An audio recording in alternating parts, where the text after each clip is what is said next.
أعوذ بالله السميع العليم من الشيطان الرجيم بسم الله الرحمن الرحيم الحمد لله رب العالمين والصلاة والسلام على محمد وآله الطيبين الطاهرين اللهم صل على محمد وآل محمد. Chers frères et sœurs, assalamu alaikum wa rahmatullahi wa barakatuh. On avait parlé le cours précédent de l'importance de connaître les ennemis et les amis. Et on a dit que Yaqub alayhi salam a donné les cours à son enfant, à Yaqub, à Yusuf alayhi salam. Il a dit Ya bunayya, la taqsus ru'yaka ala ikhwatik. Oh mon fils, ce mot est très joli. Oh mon fils. Il faut parler avec nos enfants. Il faut donner le temps à nos enfants.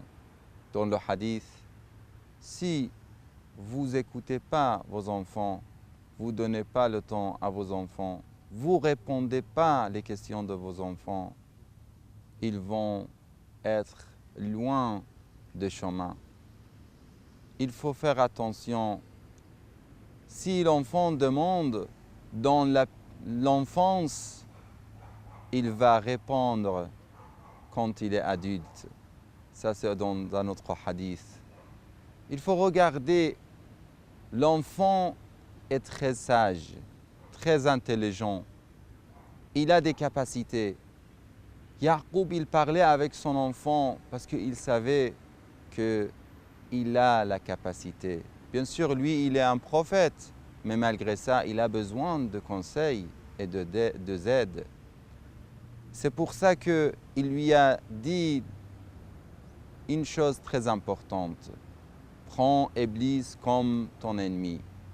Comme on sait qu'on a un ennemi, il faut comprendre et il faut savoir les points de faiblesse et les points de force de notre ennemi. C'est comme dans le combat avec un adversaire, dans le combat par exemple de taekwondo ou des autres sports. Il faut connaître notre adversaire. Il faut savoir quel point de force et point de faiblesse il a notre adversaire pour mieux faire le combat avec lui. Et la même chose avec Iblis. Iblis est très fort. Iblis a pu virer Adam alayhi salam, notre père, de paradis. Lui a égaré et à cause de ça, notre père Adam était dehors du paradis. C'est pour ça que un des savants, il a dit « Oh Allah, aide-nous. Si Adam, notre père, le prophète Adam, n'a pas pu n'a pas pu rester au paradis à cause de Iblis, comment on va faire ?» Et c'est ça la question. Adam alayhi salam était dehors du paradis et Iblis, il a dit La ughwiyannahum ajma'in. Il a juré à Allah subhanahu wa ta'ala. Il a dit je vais égarer tous les enfants de Adam. Illa ibadaka minhumul mukhlasin. Sauf les gens pieux, sauf les enfants pieux de Adam alayhi salam. Vous voyez l'importance de connaître Iblis. Iblis, il était 6000 ans au paradis.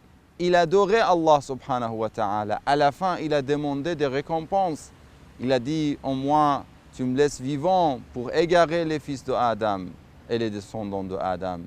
Aussi, tu me donnes la place dans l'intérieur de Bani Adam pour les égarer.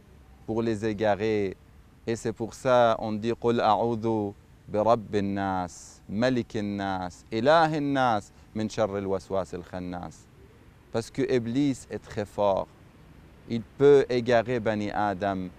Mais si Bani Adam, il veut être devant Iblis et il veut être fort devant Iblis, il a la possibilité.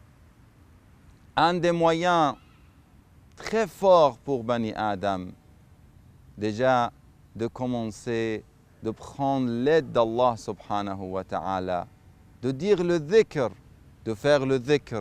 Quelqu'un qui fait le dhikr, quelqu'un qui se rappelle d'Allah, quelqu'un qui dit « A'udhu billahi minash shaytan ar-rajim », il va éloigner Iblis de lui. Le dhikr, nous malheureusement, dans la vie, on pense que le dhikr c'est pour les gens, les grands savants ou les vrais adorateurs, les gens arif, zahid. C'est pas pour les jeunes, c'est pas pour les gens normaux, mais la vérité, c'est pas ça. Le dhikr est la meilleure protection. Et aussi, Iblis, il va venir pour vous dire, vous avez fait beaucoup de dhikr.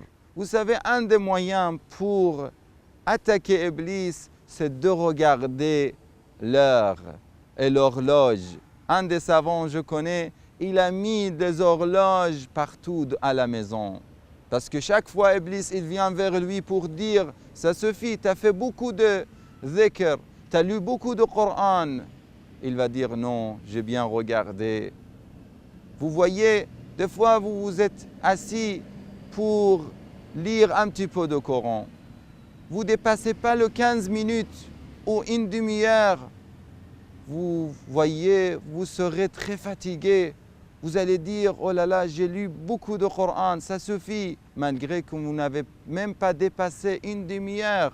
Mais si vous restez 3 heures pour regarder ou 2 heures pour regarder un film sur la télé, vous n'allez pas être fatigué la même chose, parce que Iblis, il va vous laisser. Vous voyez comment il vient, Iblis. Il faut vraiment connaître Iblis et connaître comment on peut attaquer notre vrai ennemi. Vous voyez, même dans les lieux saints, il peut venir, il peut vous faire des problèmes. C'est Iblis quand on a la haine vers les autres, vers les amis, vers les mu'minines, ça vient de Iblis. Les grands savants avaient aussi des autres moyens.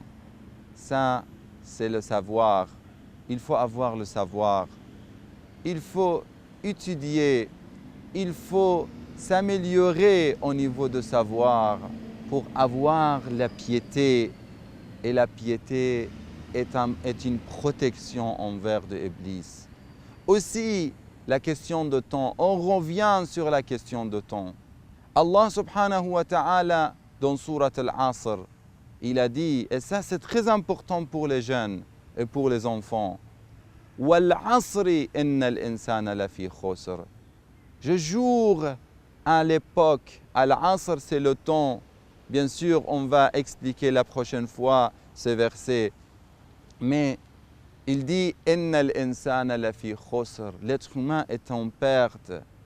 Les gens qui font attention à leur temps, qu'ils ne perdent pas le temps, qu'ils profitent de leur temps, ils n'ont pas le temps vide. Ce sont les gens loin de Iblis aussi. Parce que Iblis, il vient chez les gens sans travail, sans études et sans rien.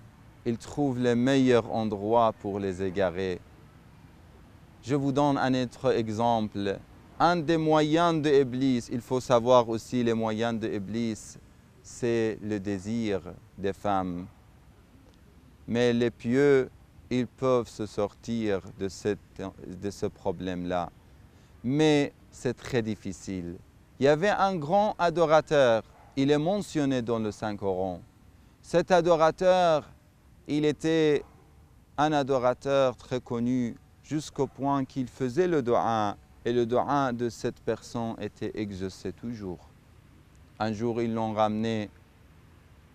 ont ramené une fille aveugle pour qu'il fasse de dua pour elle. Mais après, il a dit, il faut qu'elle reste ici parce que le meilleur temps pour le dua, c'est le matin. Elle est restée, il a fait le mal. Après Iblis, bien sûr, Iblis, il lui a demandé de faire ça. Il a dit, après toute cette vie-là, tu mérites d'avoir le plaisir dans cette vie-là. il a fait le péché.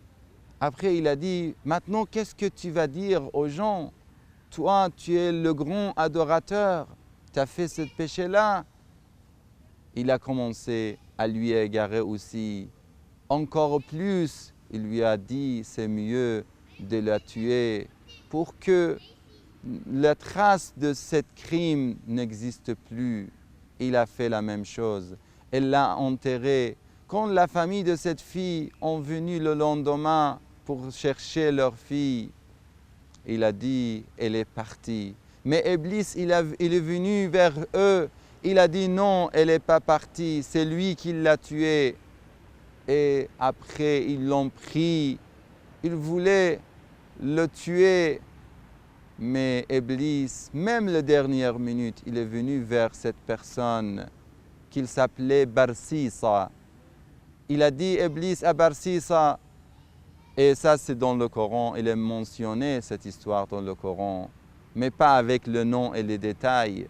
Il a dit, oh Barsisa, si tu réclames l'existence d'Allah, si tu nies et tu ne crois plus à Allah subhanahu wa ta'ala, moi je vais t'aider. Lui, il a cru à Iblis. Après tous ces mensonges, il a cru à Iblis. Il a accepté et il a nié l'existence d'Allah subhanahu wa ta'ala. Et Iblis, il n'a rien fait.